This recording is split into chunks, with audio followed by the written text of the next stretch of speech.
What's up, fight fans? Your boy P. Welsh here. We got UFC Fight Night from China. Walker versus Mingyang. Sorry about the late video. Coming off a 6-4 week. We're gonna go through quick picks this week. Not gonna spend as much time as I usually do. Trying to go another winning week. Go 4 in a row.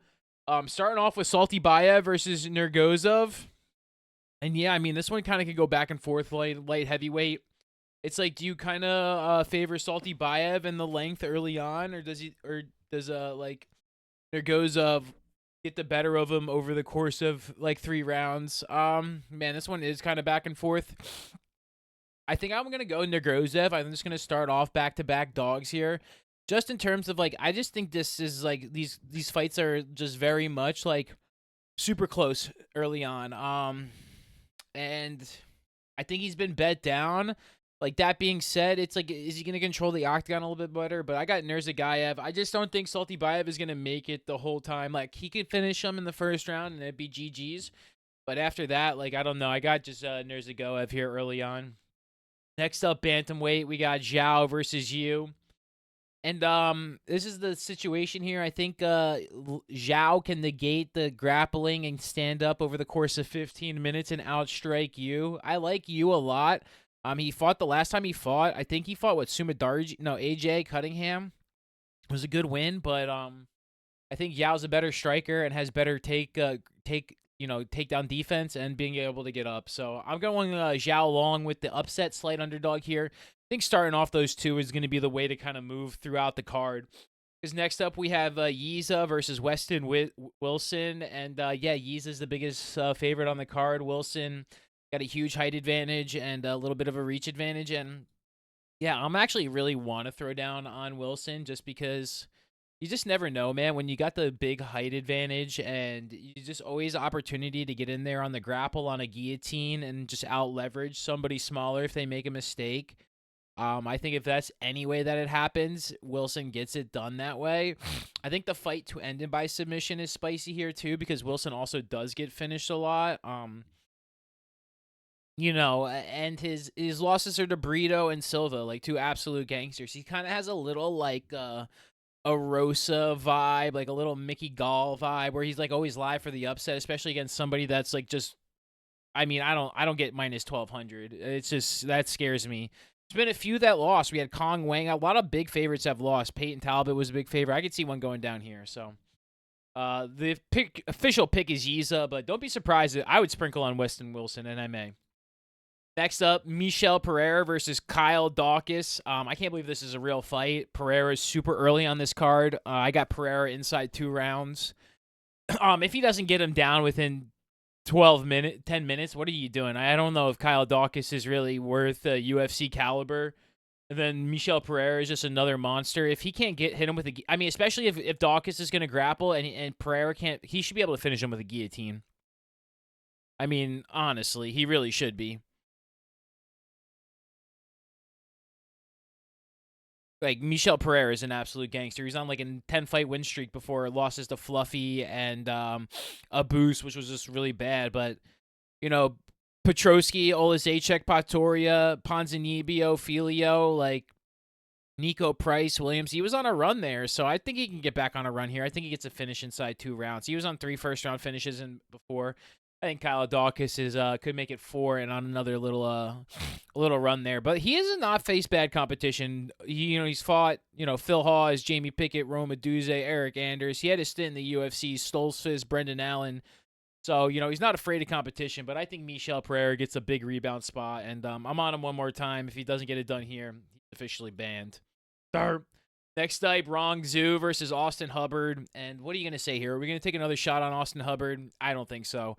I got Rong Zhu, 3rd round or decision. I just think Hubbard is just one of those guys. He's just goofy, tough, awkward, and he's just, yeah, unless he's going to get grappled on and finished, that's where he's going to get exposed to most. He's got I think a little bit of a strength advantage here, so I think he'll be able to withstand it. I think this is a kind of, 29-28 Very close, maybe split decision. I want to pick Hubbard here. I just can't get on him one more time, dude. I feel like I've been on Hubbard a bunch of times, and I like this fight to go to the decision. I maybe get a late round finish for Rong Zhu if he can really do a lot of damage, and but I don't know if he's going to be explosiveness and like athleticism to get there. Like I just think also Hubbard's big, man. You're not gonna. He's just a tough finish. You know what I mean? He's a tough finish. So going Rong Zhu there, but wouldn't be surprised with an upset. Next up, Charles Johnson versus Lonnie Kavanaugh. And yeah, this is can Johnson start fast at all? Can he win the first round? Can he win a second round? So you know he's probably going to finish strong in the third round, but is he going to need the finish? You know, the Temerov fight is probably a no contest since he tested positive for a steroid. He was on a good win streak before that, but I also got Kavanaugh here by decision. It's a little chalky, and I think that's just kind of the way it is. I think his athleticism is a problem here, and I think he'll be able to take down Johnson once or twice enough to win a round, to win a fight, to steal it. Even if it's close, he can get the takedown, and that's where we just see it. I just think sometimes some of these guys that are undefeated prospects, like Johnson's not the guy that's going to give him a really big problem. I don't feel like. And I mean, he's going to give him a big problem, but not one that's going to be, you know, but also like Kavanaugh, this is a big test because he didn't look so good against, you know, Ochoa is very, very, you know, he's fought some close fights so far. So I think it's another close one, man. I think he's putting himself through a lot of good tests. And, yeah, I got another decision win for Kavanaugh here. I think that's the move. But again, another one where I wouldn't be surprised if there's some upsets this week just because, a lot of these fights could be close, but I think a lot of them will go split decision to the favorites. I think they'll do just enough. A lot of decisions, a couple finishes here. You know, I could see some finishes here and there. It's going to be really tough, especially early on. This is a fight that I think could get a finish too. Mahashate versus Gage Young, and yeah, not on Mahashate anymore. After he lost to Mota on his last fight, it was freaking there. I watched it at 3 a.m. Yeah, I got Gage Young here. As long as he doesn't like shit the bed, get jet lag, I think he should probably have a finish in him. I mean, Mahashate just gets punched, and he should be able to get crumbled and get into a bad spot. Young has to get on that. You know, he has to throw hands. He's gonna be. I think he's gonna present a problem. I think Mahashate struggles against hitting the smaller guys. You think like big guy against smaller guy, advantage big guy, but sometimes it's an advantage to the smaller guys who can do more damage, get in and out. And I got Gage Young here. I'm on him. I think is one of my. I'm just anti Mahashate right now. So after that last performance, he just takes too much damage. I can't trust him. Can't trust him. Next up, Kiefer Crosby versus Nuraji. And, yeah, I guess you just got to take Nuraji here because you can't trust Crosby. I think I even wanted to pick Crosby against Sam Patterson. He got finished. Kevin Jesuit, I had no chance. So, yeah, Crosby's probably pincushion here. Maybe a little later. I don't know, man. I don't have much hope for Crosby here. Be surprised if this fight makes it 10 minutes. Nuraji inside the first 10. Some spicy matchups here towards the end. Next up, Sumadarji versus Kevin Borjas. Flyweight fight. Sumadarji, I am a fan of, but I'm more of a fan of Kevin Borjas. I think he's just got better boxing, more power, and is just got a little bit more dog in him, dude. I mean, if your losses are to Joshua Van, who's fighting for the title, and then Alexandre Costa, who's kind of a big power hitter, Sumadarji's not gonna get you like that. You know what I mean?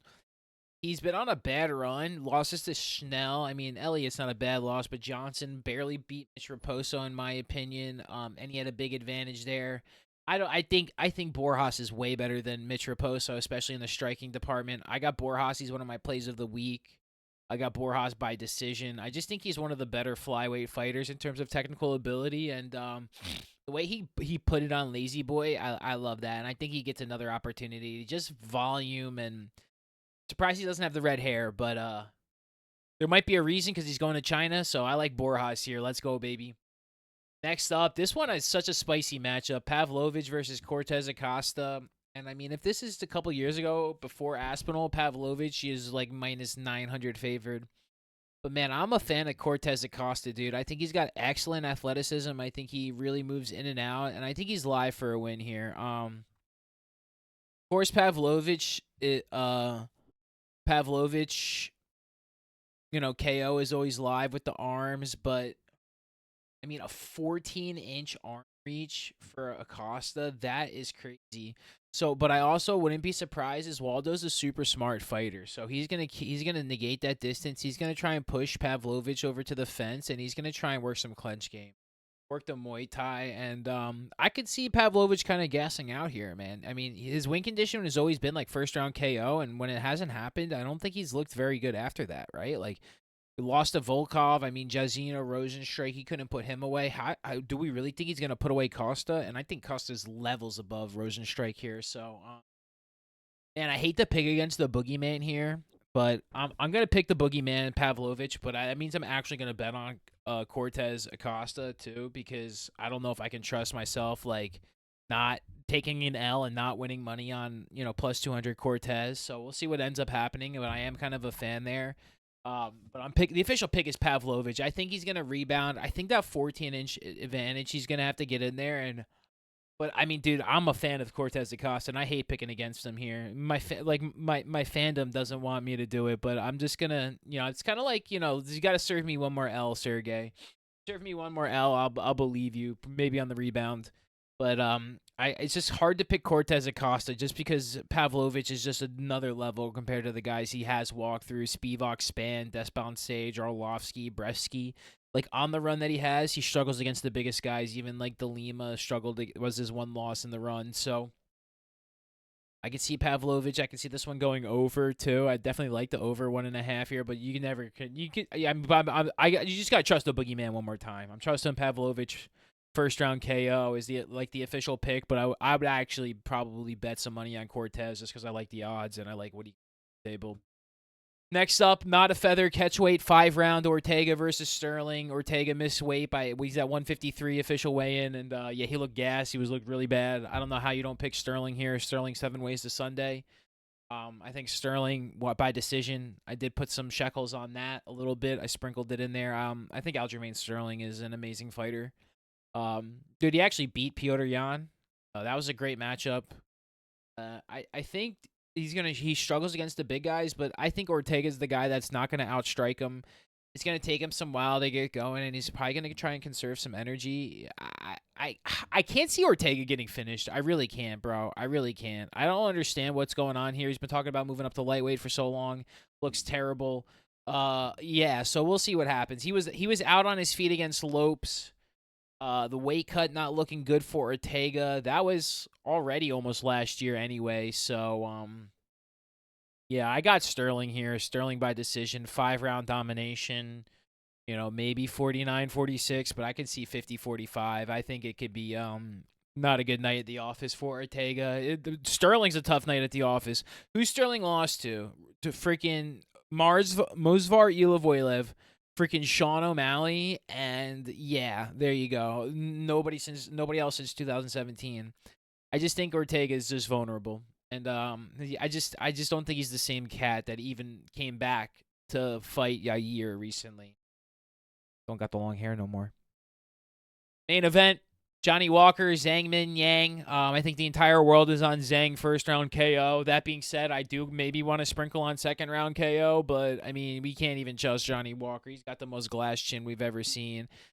He's literally you could probably just flick his nose and he might get KO'd. The Ozdemir stretcher was not good. Ankalaev double tap after the no contest, and yeah, it's just I got Zhang first round. I bet on it too. The official pick. We'll do a quick recap here. Not a super long video, just where I wanted it to be. I'm super busy. Thanks for watching, subscribing. Leave your picks in the comments. 100% picks. I'll send you $100. Thanks everybody for watching. I got the video out kind of late, so this, that, and the other. But I mean, I got my picks down a little bit earlier. I do like Zhang here. I kind of like some of the spots a lot, and if they don't hit, I'm not gonna be too upset. Some of the spots early on are a little tricky, but I like Zhao the most early on. But here, I guess it's Zhang first round KO, man. I mean, I mean, does Johnny even make it? He made it to the second round against Ankalaev, but bro, then he got stretchered, and at least he's been off for a year. But I mean, it was Guzkov, Mirzukhanov, or Zhang. They are not doing Johnny any favors, so. Quick recap here. We're going to pick official picks are going to be Nergozev, Zhao, Giza, Pereira, Rongzhu, Kavanaugh, Young, Naraji, Borjas, Pavlovich, Sterling, and Mingyang. Thank you guys so much for watching the quick picks video this week. We'll be back more for when I got a little bit more time in the next couple weeks. But like, comment, subscribe. Thank you guys so much for all the support. And peace and love, everybody.